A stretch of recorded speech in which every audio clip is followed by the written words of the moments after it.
Assalamualaikum warahmatullahi wabarakatuh. Jumpa lagi saya dengan Diana Zaini. Kita masuk ke dalam materi hukum perbankan. Mudah-mudahan dalam materi ini bisa dapat dipahami oleh pengambil mata kuliah hukum perbankan. Oleh karena itu nanti akan saya uraikan satu persatu materinya. Selanjutnya, dalam mengelola kredit bermasalah, kreditur atau pihak bank hanya mempunyai dua alternatif pilihan, yaitu penyelamatan atau penyelesaian kredit bermasalah. Nah, kualitas kredit itu biasanya terkategori ada kredit lancar. Kredit lancar ini artinya pertama, kemampuan membayar debitur itu tepat waktu, kemudian tidak ada tunggakan, dan semua persyaratan terpenuhi. Misalnya dalam pemotongan saldo di rekeningnya, saldo tidak pernah kosong, ya. Kemudian yang kedua, hubungan debitur dengan kreditur atau bank itu cukup baik dan sangat kooperatif. Bahkan informasi-informasi yang diberikan dari pihak debitur maupun dari bank cukup akurat dan teratur. Dan dokumentasi dari kredit itu biasanya lengkap dan pengikatan agunannya kuat. Kemudian kredit dalam perhatian khusus. Ini biasanya dengan kategori terdapat tunggakan atau pembayaran pokok sampai dengan 90 hari. Ya. Jadi 3 bulan, ya. Yang kedua, jarang mengalami cerukan. Kemudian hubungan debitur dengan bank, baik dengan debitur selalu menyampaikan informasi keuangan masih secara teratur dan akurat. Dokumentasi kredit lengkap dan pengikatan agunan yang masih kuat. Kemudian pelanggaran perjanjian kredit yang tidak terlalu prinsip. Nah, ada kredit terkategori kurang lancar. Kalau yang tadi yang pertama, yang kredit lancar itu kolek 1 disebut. Kalau yang dalam perhatian khusus ini kolek 2 kualitasnya. Kemudian kredit kurang lancar ini kualitasnya adalah disebut dengan kolektabilitas 3 atau kolek 3 dengan kategori terdapat tunggakan atau pembayaran pokok dan atau bunga yang telah melampaui 90 hari sampai dengan 180 hari, 6 bulan. Ya. Kemudian terdapat cerukan atau pinjaman yang berulang-ulang kali tidak bisa menutupi kerugian operasional dan kekurangan arus dari kas, jadi saldonya minus, ya. Kemudian hubungan debitur dengan bank memburuk dan informasi keuangan tidak lagi dapat dipercaya. Dokumentasi kredit masih lengkap tapi masih ada beberapa yang tidak lengkap dan pengikatan agunannya masih lemah. Kemudian pelanggaran terhadap persyaratan kredit perjanjian pokoknya juga banyak tidak dipenuhi oleh debitur. Dan yang keenam, perpanjangan kredit untuk menyembunyikan kesulitan keuangan atau untuk menyembunyikan adanya NPL atau non-performing loan atau disebut dengan menyembunyikan kredit bermasalah. Nah, yang keempat atau kita sebut dengan kolektabilitas 4 disebut dengan kredit diragukan. Kredit diragukan itu dengan kategori terdapat tunggakan pembayaran pokok antara 180 hari sampai dengan 270 hari, artinya 9 bulan. Kemudian terjadi cerukan yang bersifat permanen, khususnya untuk menutupi kerugian operasional dan kekurangan arus kas. Hubungan debitur dengan bank semakin memburuk dan informasi keuangan tidak tersedia atau tidak dapat dipercaya. Nah, kalau ini yang sekarang yang saya sebutkan tadi semuanya itu sebenarnya informasi itu sebenarnya tidak bisa bank mengatakan tidak lengkap. Karena apa? Kan umumnya sekarang pemotongan atau pembayaran pinjaman itu dipotong dari saldo yang ada pada rekening yang bersangkutan, nasabah yang bersangkutan. Artinya bank suka atau tidak suka, apabila saldonya tidak mencukupi, maka bank akan menegur pihak debitur, ya. Dan oleh karenanya diharapkan oleh pihak bank, debitur tidak boleh melakukan saldo yang di rekeningnya itu dalam kondisi nol, ya. Nah, biasanya sebelum kredit dicairkan ada kuasa untuk memberikan kuasa kepada pihak bank boleh memotong rekening bank sejumlah angsuran pokok dan bunga yang akan langsung dipotong oleh pihak bank dari saldo pada rekening yang bersangkutan atau nasabah yang bersangkutan. Nah, kolektabilitas kelima ini yaitu kredit macet ini yang sangat ditakuti oleh bank, ya. Dengan kategori terdapat tunggakan pokok lebih dari 270 hari, artinya lebih dari 9 bulan. Dan di sini debitur sebagian sudah tidak kooperatif lagi. Tapi kalau masih kooperatif, masih dimungkinkan dilakukan penyelamatan. Oleh karena itu, dari sudut pandang kredit bermasalah tadi, ya, dilakukan satu penyelamatan yang disebut dengan restrukturisasi kredit. Di dalamnya ada rescheduling, reconditioning, dan restructuring atau kita sebut dengan 3R.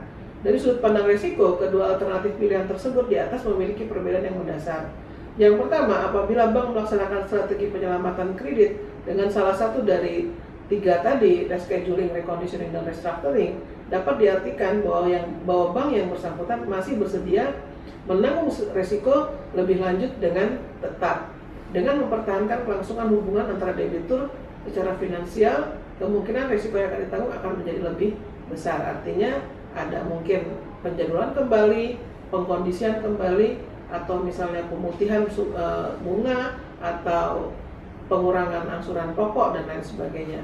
Sebaliknya, apabila bank melaksanakan strategi penyelesaian kredit, dapat diartikan bahwa usaha debitur itu masih sudah tidak prospektif lagi, dan kreditnya dinilai sudah tidak dapat diselamatkan atau karena covering risk yang tersedia tidak memadai lagi. Penyebab kredit bermasalah itu secara umum dapat bersumber pada tiga macam penyebab, yakni ada faktor internal bank atau dari kreditur sendiri, dan ketidaklayakan debitur, dan faktor-faktor eksternal. Faktor internal itu muncul menjadi penyebab kredit bermasalah itu antara lain rendahnya kemampuan atau ketajaman bank melakukan analisis kelayakan permintaan kredit yang diajukan oleh debitur. Yang kedua, lemahnya sistem informasi dalam sistem pengawasan tentunya dari pihak bank. Kemudian adanya campur tangan yang berlebihan dari para pemegang saham bank untuk memberikan keputusan pemberian kredit.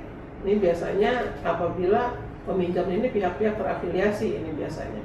Kemudian yang keempat, pengikatan jaminan kredit ini tidak sempurna. Misal antara nama nasabah dengan nama pemilik objek jaminan itu berbeda. Makanya dalam rangka pelaksanaan prinsip kehati-hatian, seharusnya bank tidak boleh memberikan pinjaman di mana nama penjamin itu bukan nama istri atau bukan dari nasabah sendiri.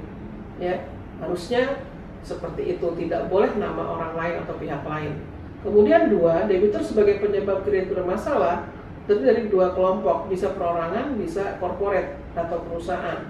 Nah, sumber dana pembayaran bunga dan angsuran kredit sebagian besar debitur perorangan atau consumer debtors adalah penghasilan tetap, misalnya dari gaji, upah, atau honor. Nah, setiap jenis gangguan terhadap kesinambungan penerimaan penghasilan dapat saja mengganggu likuiditas keuangan sehingga menimbulkan kredit bermasalah dari debitur. Atau misalnya debitur terjadi kecelakaan, sakit, atau sampai meninggal dunia, atau melakukan perceraian. Nah, ini kadang-kadang yang merepotkan pihak bank. Nah, penyebab kredit korporasi bermasalah ini ada tiga faktor utama munculnya kredit korporasi yang bermasalah. Pertama, mungkin dari salah pengelolaan atau mismanagement. Yang kedua, karena kurangnya pengetahuan dan pengalaman, ya, berarti dari SDM, ya, SDM yang mengelola pihak perusahaan. Kemudian yang ketiga, karena adanya kecurangan atau penipuan, atau dalam istilah perbankan kita sebut dengan fraud, ya. Faktor eksternal sebagai penyebab kredit bermasalah itu yang pertama, kegagalan usaha debitur, menurunnya kegiatan perekonomian negara yang berakibat pada tingginya suku bunga pinjaman, kemudian pemanfaatan iklim persaingan dunia perbankan yang tidak sehat oleh debitur yang tidak bertanggung jawab, dan yang keempat, terjadi musibah yang menimpa perusahaan debitur, kemudian adanya bencana alam yang tidak dapat dihindari, kemudian peraturan pemerintah yang dikeluarkan untuk mengembangkan kondisi perekonomian, keuangan, dan sektor usaha tertentu akan kadang-kala membawa dampak yang kurang menguntungkan bagi kegiatan sektor usaha debitur. Seperti sekarang, pemerintah menjadi bingung, yang mana yang harus diselesaikan dulu. Apakah menyelesaikan kondisi ekonomi yang sekarang sudah semakin menurun, ataukah menyelesaikan kondisi kesehatan dari masyarakat Indonesia? Kemarin pemerintah berfokus hanya menyelamatkan ekonomi, ternyata itu menimbulkan akibat yang tidak sederhana. Justru dengan menyelamatkan ekonomi, dampaknya jumlah dari penderita COVID-19 itu bertambah cukup signifikan, yang luar biasa penambahannya. Sehingga sekarang Presiden membuat kebijakan baru lagi. Dengan kemarin itu sepertinya percobaan coba-coba, ya. Mana nih yang lebih dulu? Seperti antara telur dengan ayam, mana yang lebih dulu? Nah, kemarin Presiden mementingkan penyelamatan ekonomi. Sekarang berubah, Presiden membuat kebijakan kesehatan dulu yang diutamakan, sehingga APBN Indonesia nanti di 2021 atau APBN tambahan di 2020 ini itu difokuskan untuk kesehatan. Jadi pemerintah atau negara menyiapkan dana yang cukup tinggi untuk vaksin, untuk pemberian vaksin, di mana nanti setiap provinsi kebagian penduduknya mendapatkan vaksin gratis. Bukan berarti kalau kita sudah disuntik vaksin itu terus terbebas dari COVID, tidak. Vaksin itu hanya untuk menghindari, ya. Kalau kita imunnya rendah tetap juga kena COVID. Tetapi paling tidak pemerintah sudah menyediakan anggaran untuk pembelian vaksin, sehingga apa? Kondisi ekonomi sekarang menjadi nomor 2, ya. Kalau saya berprinsip sehat dulu semua masyarakat kita, maka ekonomi akan membaik. Tapi kalaupun ekonomi membaik tapi kemudian masyarakatnya nggak sehat, tetap juga ekonomi akan menjadi terus memburuk. Seperti itu, ya. Nah, terima kasih saudara sudah melihat atau mendengar tentang uraian materi mata kuliah hukum perbankan. Saya berharap mata kuliah hukum perbankan, materi-materinya dapat dipahami oleh saudara. Jika saudara ada yang tidak paham atau kurang paham, saudara bisa berkonsultasi dengan saya atau nanti kita bahas melalui aplikasi Zoom. Saya ucapkan terima kasih. Assalamualaikum warahmatullahi wabarakatuh.